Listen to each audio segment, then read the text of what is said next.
What's up, guys? This is Coach Grant with First Down Training, and today we're going to talk about 3 press releases you guys can use when you're running a slant. Let's get started. Alright guys, before I get started with this video, I want to talk to you about a product that we just developed. This is our new pre-dominance pre-workout powder that you guys can use every time before you hit the field, before you hit a workout, even before game, sometimes even before school. This has ingredients to help with your mental focus, it has ingredients to help you gain weight, and it has ingredients to help your overall performance in your workouts so you can be a better athlete overall. This is specifically designed for athletes to improve their games. Hope to get you guys on that. Check out that link in the description that says new pre-workout supplement. Hope to get you guys on this soon.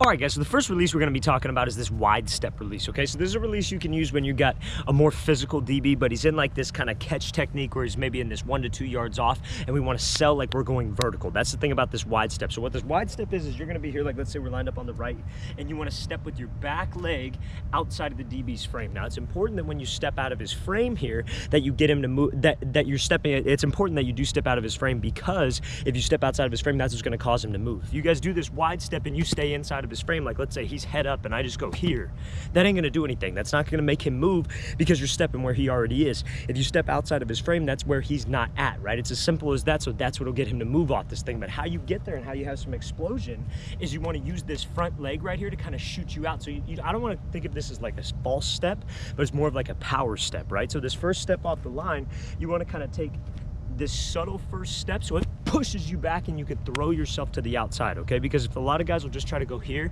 and then just try to step with his back leg and keep their front leg completely still, that's not going to give you as much explosion as you could have if you step a little bit falsely, right? It's not really a false step, it's more of a power step because you're not stepping back and shoot yourself out, almost like a 1-2, right? We want to think in twos in this scenario. So again, we're here, we're stepping outside his frame, it's a little false step, and I throw myself outside, really make sure I'm selling with my upper half, then I'm going outside. We're trying to sell like we're just doing a quick little speed release, trying to take this outside release. We got to be explosive to get this DB to lean to the inside, and then we could take this inside and run this slant. Now you could do this on a 1-step slant where you just go pop pop, get him to lean, and then you go back underneath, or we could do it off a 3-step slant where we're here, pop pop, get him to lean. Maybe I beat his inside arm, I just chop over the top with my right hand, because if we get him to lean to the outside, all we got to do is beat his arm here because he's leaning.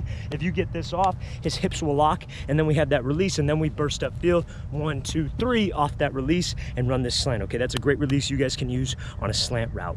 All right guys, so everybody likes to talk about the diamond release that you could use on a slant, right? So this is something that I really teach. This is kind of like the first basic release that I would necessarily teach my guys, because I think it's easy to understand and it's easy to work and it's easy to get this DB to turn his hips, but it's important that we know when to use it, right? Because sometimes this diamond can take a little bit too long. A lot of people like to throw something in extra.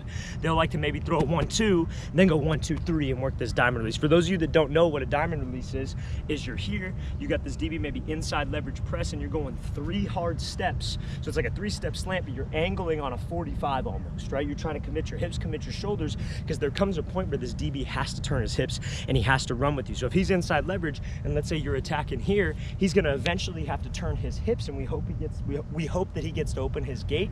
Then we're able to swat him by and cut back underneath and run that slant, and we just created this angle for myself, right? So it's important that we don't take too long on this, but we're not too quick with it, right? So you don't want to be where you're here, you go 1, 2, 3, and you're reaching and then you're dragging this inside foot, right? And you don't want to be to the point where you don't even commit your hips and your shoulders and you just take a quick 3 steps, because that's not going to do anything. If you just take those quick 3 steps, DB's just going to shuffle with you and you're not really going to get any space. But if you run too long and you reach for this cut and you lean back, you don't have any explosion. So we got to find that gray area of where we're here.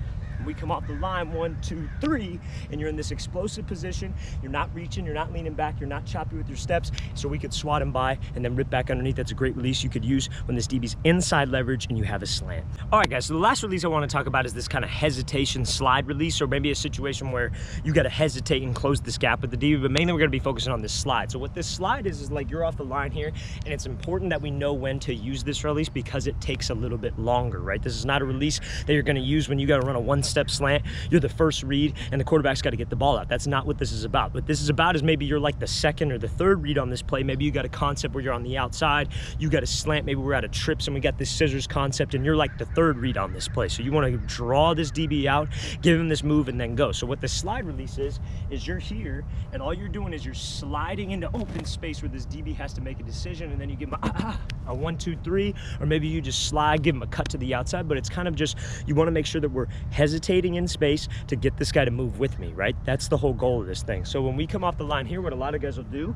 is they'll either slide and they'll go too flat, and all that guy's gonna do is just shuffle with you. He's just gonna shuffle with you here, right? And then you're not gonna be able to get any separation because you didn't, I wouldn't say close the gap, but you didn't threaten him at all, right? Because he knows that you're probably gonna cut back inside if you're sliding here, right? What we wanna threaten him with is if you slide in this good range right here where it's almost like, it doesn't have to be perfect obviously, but like this 45-degree angle range, it threatens him because you could just slide and go, or you could slide and make him move to the inside, or vice versa. Maybe you slide, beat him to the inside, then we just slide and go the next time, and he's completely confused. He doesn't know which way you're gonna go, right? So that's how we threaten him. Then a lot of guys will go here, they'll come off the line, they'll slide, but they'll go too far into this guy, and he's just gonna get hands and just choke you straight off the line. And that's what DB coaches teach, how to beat this little hesitation move. Let's just get physical and let's get hands on him. So it's important that when you guys work this slide, you guys slide in a good range, and we get him into a situation where he's either gotta come at us, and if he comes at me and tries to choke me, I can just swat and then rip back underneath, because again, about releases is about reacting, right?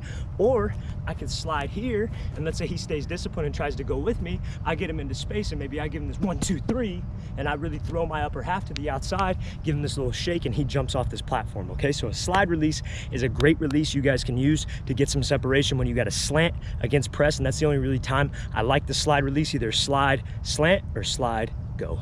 All right, guys, I really want to thank you for watching. I really appreciate it. Again, guys, if you want to check out my pre-workout powder, check out that link in the description that says pre-workout supplement. If you guys have any questions, please leave those in the comments, or any video suggestions.